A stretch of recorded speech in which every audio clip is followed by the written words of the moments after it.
It's official. Jeff Sessions, just announced by Rebecca O'Donnell for Guerrilla News. Millions of Americans were furious on Thursday when Jose Inez Garcia Zarate was found not guilty of murdering Kate Steinle in the sanctuary city of San Francisco, even though he confessed to the crime. Now Attorney General Jeff Sessions is speaking out to say that it's time for the U.S. to get its head on straight and crack down on so-called sanctuary cities, which refuse to cooperate with the federal government in enforcing U.S. immigration law.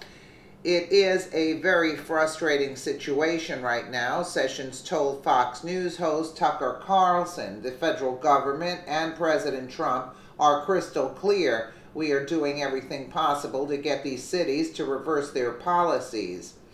He explained that that's why the Justice Department is fighting a legal battle to withhold federal grant money from sanctuary cities. It's just amazing to me why any city would not want to rid itself of criminals who are also in the country illegally, Sessions said. Why would you want to maintain them in this country when they're committing additional crimes against the peace and dignity of the city? Sessions also called on Congress to help the Trump administration enforce immigration law, passing legislation like Kate's Law, which would enhance penalties for convicted and deported criminals who re-enter the U.S. As soon as possible, I'd like to see this legislation advance in the Senate, Sessions said.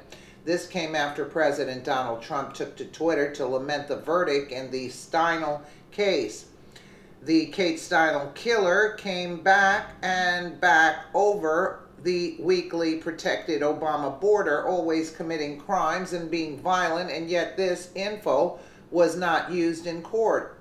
His exoneration is a complete travesty of justice. Build the wall, he wrote. Attorney General Jeff Sessions had previously expressed his frustration with the verdict. When jurisdictions choose to return criminal aliens to the street rather than turning them over to federal immigration authorities, they put the public safety at risk. San Francisco's decision to protect criminal aliens led to the preventable and heartbreaking death of Kate Steinle, he said. While the state of California sought a murder charge for a man who accused Ms. Steinle's death, Miss Steinle's death, a man who would not have been on the streets of San Francisco if the city simply honored a nice detainer. The people ultimately convicted him of felon in possession of a firearm.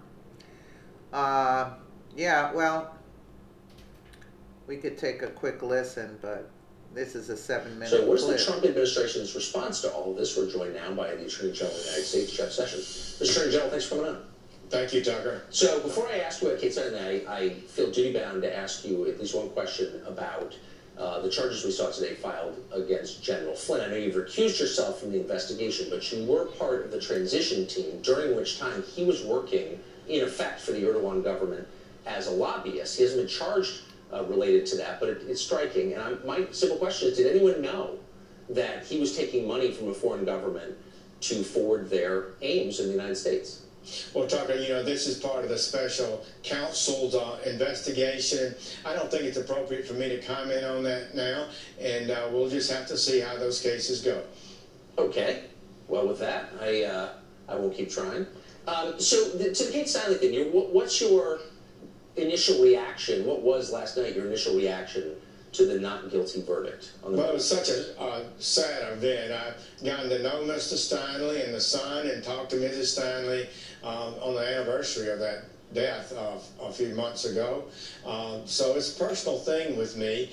I would just say that it's one of the most tragic stories that anyone could have, and to be holding your daughter in your arms like that.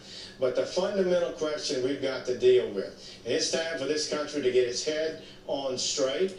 These cities should not be protecting criminal aliens. Right. People who come into the country unlawfully, then they commit another crime, and then they hide that individual and don't let them, as they did with Zapata, be turned over to the ICE officers so they can be properly deported. So the killer, and he is the killer, is now being deported?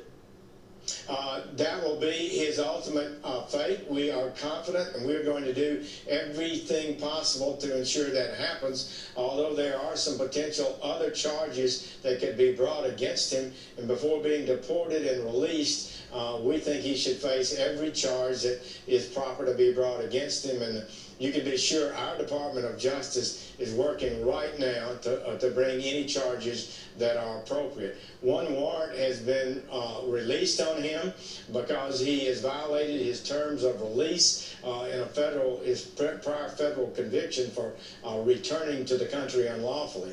So he's got one warrant we know that's already outstanding that would hold him for more prison time. So he was able to shoot and kill Kate Steinle because officials in San Francisco released him from jail despite Justice Department requests to hold him for deportation. So that there's a clear connection between the sanctuary city policy in San Francisco and the murder of this young woman. And yet those policies are still in place in San Francisco and in an increasing number of cities around the country. And the federal government seems impotent in the face of that, doesn't seem to be able to do anything about it. Why? It is a very frustrating situation right now. I would just say the federal government had this individual, was holding him and going to deport him, but San Francisco put a detainer on him basically, and we turned him over to complete the sentence there, and they refused to turn him back over to us, released him into the city, and that's how this happened. So the federal government and President Trump is crystal clear. We're doing everything possible to get these cities to reverse these policies. We do not believe they should receive any money that they are not lawfully entitled to under the grant procedures of this country, and we're going to work hard on that. We're facing incredible legal obstacles at this moment, but we're confident, and we will continue to fight on appeal. We're confident the Supreme Court, if not the lower courts, will rule eventually in our favor. But right now, you get a nationwide injunction. You file one of these lawsuits before a favorable judge, one of 600 in the country. You pick a judge, you file the lawsuit, and then they issue a nationwide injunction stopping the entire federal government for enforcing its laws. And I'm really, we've got to fight this, and we will. Well, there you have it. Let me know what you guys think in the comments below. And again, thank you so much for watching.